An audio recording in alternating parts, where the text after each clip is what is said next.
வணக்கம். எனவே பேசுவோம். நம்ம எனவே பேசுவோம் சேனலுக்கு சப்ஸ்கிரைப் பண்ணி பெல் பட்டனை அழுத்தி ஆதரவு கொடுங்க. அன்புள்ள விர்ச்சுவல் வாரியர்ஸ்களே, நீங்க வேற இடத்துக்கு வந்துட்டீங்கன்னு நீங்களே இன்னும் நம்பலையா? கொஞ்சம் நம்புங்க. அட உங்க கட்சி ஜெயிச்சிருச்சுப்பா. உங்க விஜய் அண்ணா, விஜய் மாமா, உங்க வீட்டுல இருக்கிற ஒவ்வொருத்தருமான அவரு ஜெயிச்சுட்டாருங்க. ஜெயிச்ச சிஎம் போஸ்டுக்கும் போயிட்டாருங்க. அட ஞாயிற்றுக்கிழமை 2 நாளுக்கு முன்னாடி பாத்தீங்கல்ல, அந்த வந்தே மாதரம் பாடும்போது அவர் தானே நின்னுட்டு இருந்தாரு. திரு ஜோசப் விஜய் எனும் நான் அப்படின்னு சொன்னார்ல. அப்ப கூட ஆளுநர் கூப்பிட்டு, ஏம்பா இது சிஎம்மோட செர்மனி, இப்ப எல்லாம் சீன் காட்ட கூடாது சொன்னார்ல. அட அவரு சிஎம் ஆயிட்டாரு பையன், அப்பா நம்ப மாட்டேங்கிறீங்க தம்பிகளா. நீங்க இப்ப விர்ச்சுவல் வாரியர்ஸ் கிடையாது, இப்ப நீங்க ஆளும் கட்சி. இதுக்கு முன்னாடி எல்லாம் யாரு பேசினாலும் வெறும் தகவலா வந்துகிட்டு இருக்கும்ல, ஏதோ ஆதாரமே இருக்காது, தகவல் தகவல் தகவல் கட்சியாவே இருந்தீங்கல்ல. இவர் வந்திருப்பார், செய்திருப்பார், நடந்திருப்பார், இருக்கலாம் அப்படிங்கிற அந்த லாம் அப்படி எல்லாம் ஒண்ணுமே கிடையாது. இனி நீங்க என்ன சொன்னாலும் செய்தியாதான் இருக்கணும், வித் ப்ரூஃபோட இருக்கணும். அப்புறம் முதல்வரே சில விஷயங்களுக்கு பேசாம போனாலும் அரசு செய்தி குறிப்பு அந்த விஷயங்களை சொல்லிக்கிட்டே தான் இருக்கும். இன்னும் உங்க கட்சி ஜெயிக்கலாங்கிற நினைப்புலயே தமிழ்நாட்டிலேயே, இந்தியாவிலேயே, ஆசியாவிலேயே, உலகத்திலேயே, யூனிவர்ஸ்லயே தலித் மக்களை 70 பொது தொகுதியில நிக்க வச்சு ஜெயிக்க வச்சவருதான் எங்க. இங்கு சாதி மதத்தை கடந்துதான் வாக்களித்திருக்கிறார்கள். அப்படியெல்லாம் வாட்ஸ்அப்ல செய்தி அனுப்ப கூடாதுடா கண்ணா. அடுத்த நாள்லயே இன்ஃபர்மேஷன் வந்துருச்சு, மொத்தமா இருக்கிற 45 தனி தொகுதி போக பொது தொகுதியில ஒரே ஒரு கேண்டிடேட் தான் ஜெயிச்சிருக்கிறாங்க. அதுவும் உங்கால் இல்லையாமா, காங்கிரஸ்காரராமா. இத நீங்க சொன்னீங்களா இல்ல இந்த ப்ளூவா சொன்னாங்களான்னு தெரியல. வர வர நீளமெல்லாம் நீளமா பேச ஆரம்பிச்சதுங்க. நீளத்துக்கு என்ன பிரச்சனையோ, சரி நீளம் தானே, நீளமா போகத்தான் செய்யுது. இப்படி எல்லாம் இனி போய் பேச அடுத்த விஷயத்துக்கு வந்துடலாமா? 1 கோடி மதிப்புள்ள 4 டன் குட்காவை பதவியேத்த 10வது நிமிஷத்திலேயே படால் பண்ணிட்டாரு. இப்படியெல்லாம் பேசக்கூடாதுப்பா. ஏன்னா இது நடந்தது, எரிஞ்சது எல்லாமே 1 மாசத்துக்கு முன்னாடி. அப்புறம் அண்ணன் வந்ததும் 500 டாஸ்மாக க்ளோஸ் பண்ணிட்டாரே அப்படிலாம் சொல்லக்கூடாது, அது போனாச்சிலே நடந்துருச்சு. இந்த ஸ்கூலு, பள்ளிவாசல், கோவில், அது இது பக்கத்துல எல்லாம் இருக்க கூடாதுன்னதும் போனாச்சிலே நடந்துருச்சு. அப்ப இந்த ஆட்சியில ஒண்ணும் பண்ணலையா அப்படின்னு கேட்காதீங்க. இன்னைக்கு உத்தரவு வந்திருக்கு 717 டாஸ்மாக க்ளோஸ் பண்ணணும்னு. அதுவும் எப்போ? இன்னைக்கே இல்ல, இன்னும் 2 வாரங்களில் எல்லாம் கணக்கெல்லாம் எடுத்துட்டு அப்புறம் க்ளோஸ் பண்ணுவாங்க. அப்படி க்ளோஸ் பண்ணனதுக்கு அப்புறம் வாட்ஸ்அப்ல வதந்திகளை பரப்புங்க. ஏற்கனவே இருந்த டாஸ்மாக்குகளின் எண்ணிக்கை, மூடப்பட்ட டாஸ்மாக்குகளின் எண்ணிக்கை, மீதம் இருக்கும் டாஸ்மாக்குகளின் எண்ணிக்கைன்னு ஒரு டீட்டெயில கொடுத்துருங்க. அத கூட நீங்க சொல்லக்கூடாது, அரசாங்கமே டீட்டெயிலா டாக்குமெண்டா கொடுக்கும். விர்ச்சுவல் வாரியர்ஸ் தயவு செய்து நம்புங்க, உங்க கட்சி ஆட்சிக்கு வந்துருச்சு. உங்க கட்சியினுடைய தலைவர் தான் ரொம்ப டீட்டெயிலா விஷயத்த சொல்லியிருக்காரு. பெண்களுக்கு பாதுகாப்பு கொடுப்பது ரொம்ப முக்கியம். அந்த பெண்கள் லிஸ்ட்ல சங்கீதாவில இருந்து நடிகை வரை எல்லாரும் வருவாங்க. எல்லா பெண்களுக்கும் சேர்ந்த பாதுகாப்பு கொடுக்க சொல்லிதான் சொல்லியிருக்காரு. அது நீங்க என்ன நினைப்பீங்க, இந்த திக பெண்கள், திமுக பெண்கள் எல்லாம் இதுல வரமாட்டாங்க அப்படின்னு நினைப்பீங்க. அப்படியெல்லாம் நினைக்க கூடாதுப்பா. நீங்க இப்ப ஆளுங்கட்சி, ஞாபகம் வச்சுக்கோங்க. இதையெல்லாம் தாண்டி நீங்க செய்யற தப்ப நாங்க சொல்லுவோம், அதுவும் உண்மையாதான் சொல்லுவோம். உங்களை மாதிரி வதந்தியா பரப்ப மாட்டோம். உதாரணத்துக்கு பதவியேற்பு அன்னைக்கு வந்தே மாதரம் பாடாதப்ப வந்தே மாதரம் பாடுச்சு அப்படின்னால நாங்க சொல்லல. அந்த இடத்துல அது பாடுச்சுன்னா அது பாடுச்சுன்னு சொல்லுவோம், அதுதான் நாங்க. இப்பவும் டாஸ்மாக்ல பாட்டிலுக்கு 5 ரூபாயும் 10 ரூபாயும் எக்ஸ்ட்ரா வாங்குறாங்க அப்படின்னு நாங்க சொல்லல. நிப்பாட்டிட்டாங்களா அப்படிங்கறத செக் பண்ணிக்கோங்கன்னு சொல்றேன். ஏன்னா ஆட்சிக்கு வந்தது உங்க தலைவர், உங்க கட்சி. இதையெல்லாம் தாண்டி தமிழ்நாட்டுல கொலை, கொள்ளை, கற்பழிப்பு எது நடந்தாலும் அது தனி மனித ஒழுக்கம்தான் முக்கியங்கிறது தெரியும். நாங்க தனி மனித ஒழுக்கம்தான் முக்கியம்னு சொல்லுவோம்.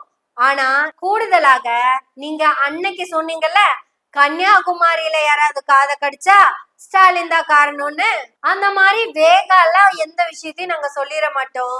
நீங்க என்ன பண்ணுனீங்கன்னு தான் கேட்போம். ஏன்னா 3 மாசத்துக்கு முன்னாடி வரைக்கும் இதுக்கு எல்லாத்துக்கும் காரணம் சிஎம் தான் அப்படின்னு நீங்க தான் சொல்லியிருக்கீங்க.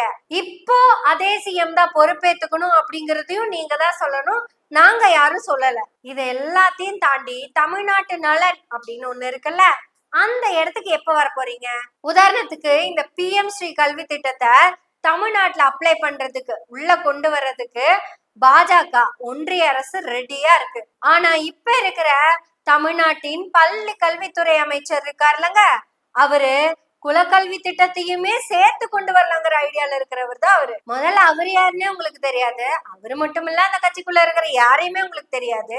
முதல்ல உங்க கட்சியை பத்தி நல்லா தெரிஞ்சு வச்சுக்கோங்க. யாரெல்லாம் எம்எல்ஏவா இருக்காங்கன்னு தெரிஞ்சு வச்சுக்கோங்க. முக்கியமா உங்க தொகுதி எம்எல்ஏ பேரு என்னன்னு தெரிஞ்சு வச்சுக்கோங்க. ஏன்னா இனி வர 5 வருஷத்துக்கு இப்ப ஜெயிச்சு நிக்கிற உங்க தொகுதி எம்எல்ஏ கிட்டதான் போய் என்ன பிரச்சனைனாலும் கேட்கணும். முன்னாள் சிஎம் கிட்ட போய் கேட்க முடியாது. அப்புறம் உங்களோட பள்ளி கல்வித்துறை அமைச்சர் என்ன சொல்லியிருக்காரு தெரியுமா? நான் பிராமணிக்கல் மூமெண்ட் எல்லாம் ட்ரெண்ட்ல இருந்து போயிருச்சு. அப்ப நீங்க என்ன புரிஞ்சுக்கணும்னா, பிராமணிக்கல்னா என்ன, நான் பிராமணிக்கல்னா என்ன அப்படிங்கறத நீங்க தெரிஞ்சுக்கணும். இங்க பிராமணிசம் இருந்தப்ப உங்களுடைய சந்ததியினர், முன்னாள் சந்ததியினர் என்னவாக இருந்தாங்கிறது உங்களுக்கு தெரியணும். அதுக்கப்புறம் நான் பிராமணிசம் வந்ததுக்கு அப்புறம் நம்மெல்லாம் எப்படி மாறி இருக்கோம் அப்படிங்கறதையும் நீங்க தெரிஞ்சுக்கணும். இத ரெண்டையும் தெரிஞ்சுக்கிட்டாதான் இப்ப இருக்கிற உங்க பள்ளி கல்வித்துறை அமைச்சர் என்ன பண்ண போறாருங்கிறது உங்களுக்கு புரியும். இது எல்லாத்தையும் தெரிஞ்சு புரிஞ்சு நடந்துக்கணும்னா நீங்க அரசியல் பழகணும், அரசியல் கத்துக்கணும். சும்மா வெட்டியா வீட்டுல உட்காந்து விசில் அடிச்சுக்கிட்டே இருக்க கூடாது. இனி நீங்க விர்ச்சுவல் வாரியர்ஸா என்ன பண்ணாலும் உங்க ஆட்சிக்கு தான் கெட்ட பேரு வரும். ஒருவேளை உங்க முதல்வர் உங்க தொகுதிக்கோ இல்ல உங்க ஊருக்கோ வராருன்னு வச்சுக்கோங்களேன், அப்ப இந்த கரூர்ல நடந்த மாதிரி மொத்தமா போய் நின்னு முங்குனீங்கன்னு வச்சுக்கோங்களேன், அதுக்கெல்லாம் முன்னாள் முதல்வரும் காவல்துறையும் தான் பொறுப்புன்னு சொல்ல முடியாது. அப்புறம் ஹைவேஸ்ல எல்லாம் போய் கூட்டம் கூட்டமா நின்னு டிராபிக்க மறைச்சு பட்டாசு வெடிச்சிங்கன்னா அதுக்கு முன்னாள் முதல்வர் காரணம் கிடையாது. டோல்கேட்ட பூரா மறிச்சு நின்னீங்கன்னா முன்னாள் முதல்வர் காரணம் கிடையாது. அப்புறம் எங்க ஆளுங்கெல்லாம் கூட்டம் கூட்டமா வந்து போலீஸ் வண்டியில இடிச்சு செத்தோம், அதுக்கு போலீஸா காரணம் அப்படின்னு சொல்ல முடியாது. ஏன்னா காவல்துறை உங்க முதல்வர் கையில தான், அதாவது உங்க தலைவர் கையில தான் இருக்கு. அதனால நீங்க தற்குறிகளாகவோ விர்ச்சுவல் வாரியர்ஸ் ஆகவோ இந்த தமிழ்நாட்டுக்குள்ள செயல்பட முடியாது.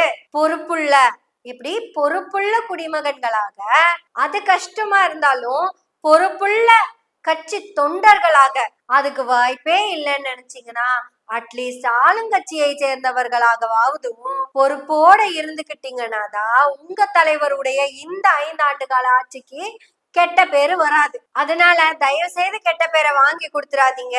இல்ல, கெட்ட பேரை வாங்கி கொடுக்க வைக்கப்பட்டீர்கள். ஏற்கனவே அப்படித்தான் இருந்தீங்க. எதுக்கு போறோம் தெரியாது, ஏன் போனோம் தெரியாது, எதுக்காக அந்த மொட்டை வெயில நின்று சாகுறோம்னு தெரியாம, ஈவன் எதுக்கு ஓட்டு போட்டோன்னே தெரியாம போட்டவங்க தானே எல்லாரும். அதாவது விசிலுக்கு தான் ஓட்டு போட்டீங்க, விசில்ல உங்க தொகுதியில யார் நிக்கிறான்னு கூட தெரியாம தானே ஓட்டு போட்டீங்க. இனி அதெல்லாம் பழைய கதைங்க. விர்ச்சுவல் வாரியர்ஸ், இப்ப நீங்க ஆளும் கட்சியா இருக்கிறவங்க எவ்வளவு பொறுப்பா இருக்கணும் அப்படிங்கறது உங்களுக்கு தெரியுமா தெரியாதா? உதாரணத்துக்கு ஒரே ஒரு எக்ஸாம்பிள் மட்டும் சொல்றேன். ஏற்கனவே நம்ம சொன்னதுதான், இருந்தாலும் உங்களுக்கு ஞாபகப்படுத்துறதுக்காக சொல்றேன். இப்ப நீங்க எங்களுக்கு கல்யாண பத்திரிக்கை கொடுத்து எங்களை கல்யாணத்துக்கு கூப்பிடுறீங்க, நாங்களும் மகிழ்ச்சியா கல்யாணத்துக்கு வராங்க, ஒன்னும் பிரச்சனை இல்லை அப்படின்னு சொல்லிட்டு நம்ம வேற வேற கட்சியாக இருந்தாலும் மாநிலத்தால் தமிழர்கள், உணர்வால் திராவிடர்கள், கண்டிப்பா கல்யாணத்துக்கு வரவங்க உங்க தலைவர் மாதிரியே உங்க வாழ்க்கை அமைய வாழ்த்துக்கள்னு நான் சொல்லிட்டேன்னு வையுங்களேன்.